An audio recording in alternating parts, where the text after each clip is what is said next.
Ah, what's up? And welcome to another episode of Scientific Musings with Prepare. Today we will be dealing with a few conspiracy theories around COVID-19. Now, this new coronavirus has pretty much, caught everyone by storm, and a lot of people are still struggling with comprehending the information around COVID-19 because of all the information that we are bombarded with on social media and the likes, on Facebook, Twitter, on even YouTube. We have a situation where people don't know what's true and what's false. People are confused. And so in this video, I'll pretty much be fact-checking a few of these popular conspiracy theories. So strap along, it's going to be a long ride.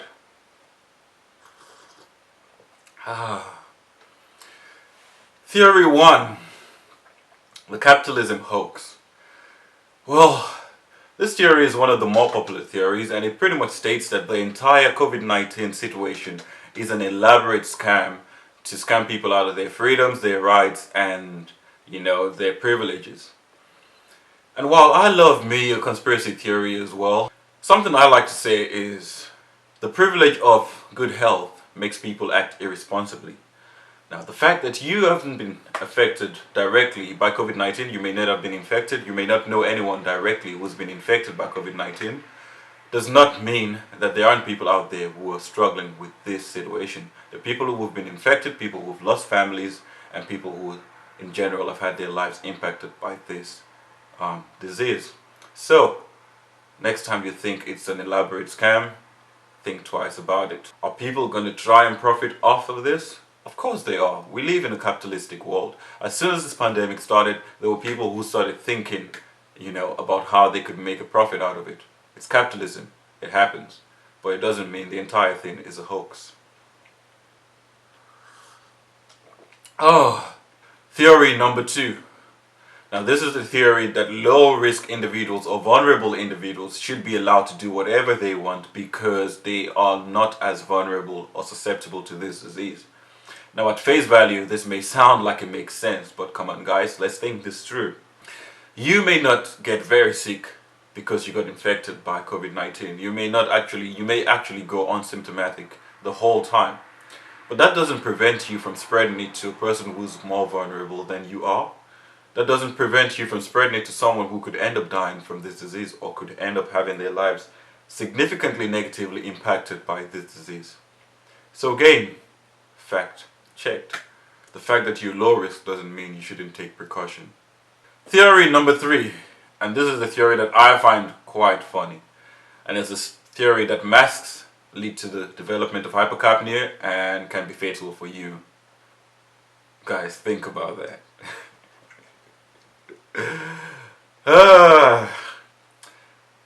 What is hypercapnia? Let's take this seriously. What is hypercapnia? Hypercapnia is the development of high or extremely high levels of carbon dioxide or CO2 in your bloodstream. Now, can it be dangerous? Yes, it can be dangerous. Can it be fatal? Yes, it can be fatal. It's pretty much what happens when you hold your breath. Now, if you've noticed, when you've tried to hold your breath, you can only do it for so long before your body forcibly makes you begin to breathe again. Why does this happen? Because you have natural carbon dioxide sensors in your body. Now, these inbuilt sensors can detect when your body has extremely high levels of carbon dioxide. Now, when you have these high levels of carbon dioxide, your body forces you to hyperventilate or to breathe harder so you can get rid of more carbon dioxide and breathe in more oxygen. It's what happens when you exercise. You exercise, you use up more oxygen, produce more carbon dioxide, and so what happens? You start to breathe harder because your body needs to equalize matters and take in more oxygen and release more CO2. It's a natural part of life. Now think this through.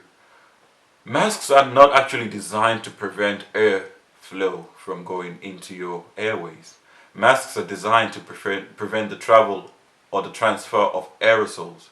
Most recommendations are that you use a cloth mask. Cloth masks prevent airflow or aerosol flows to a lesser extent than the N95 masks and surgical masks actually. And so there's no way that your clothing mask or even most other general masks can prevent airflow to an extent that your body wouldn't be able to compensate enough and you would end up developing hypercapnia. Guys, painters, surgeons, lab scientists, microbiologists, a whole bunch of other people, doctors, wear masks on a daily basis while they work for extended periods. Now believe me, if these people had been dying from hypercapnia due to this, you wouldn't be hearing about this word for the first time in your life in May 2020. Fact debunked. Oh, this is getting too easy. Actually, wait a second. Gotta go feel up.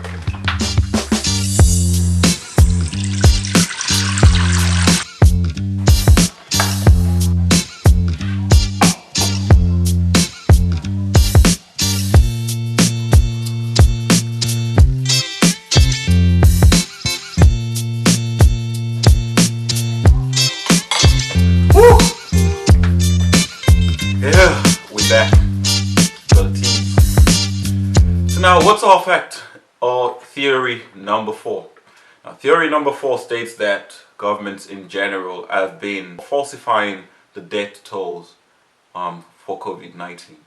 Now, what this theory states is that whenever people die from any other disease, TB, asthma, and malaria, any other diseases that people could be dying from, they state that the hospitals are simply calling them deaths due to COVID-19. Now guys, this is damn ridiculous. Think this through. In 2017, South Africa had a death rate of about 1,300 people a day. Now let's say the lockdown and the lack of movement and lack of accidents on the roads and reduction in violent crime has reduced the death rates per day. And now we have about 500 people dying every day. And all of these deaths were being attributed to COVID-19. Within the 2 months of the lockdown, we'd be looking at a death toll of about 30,000 people and not the 500 people we currently have. That fact is unfortunately checked. And now for the final one. The final fact that I'll be checking today states that the tests for COVID-19 are currently too inaccurate to be relied upon. Now this is another ridiculous fact, and I'll use South Africa as an example again. As of the 27th of May, South Africa had done approximately 635,000 tests. Of these, we have approximately 26,000 positive cases. Now if we were to throw a big number of false positive cases and say 5,000 of these cases were false positives, those 5,000 false positives would be approximately 0.7% of the total test, meaning that the testing protocol is approximately 0.7% inaccurate or 99.3% accurate when it comes to positive tests. That is a very high positive ratio and much higher than a lot of other tests that we generally accept. It's also much higher than a lot of contraceptive measures that we generally accept. So again, that fact's been checked. Guys, we are in a trying time, and obviously, there's a lot of confusion out there. There's also a lot of information that we are being bombarded with. There's information that is factual.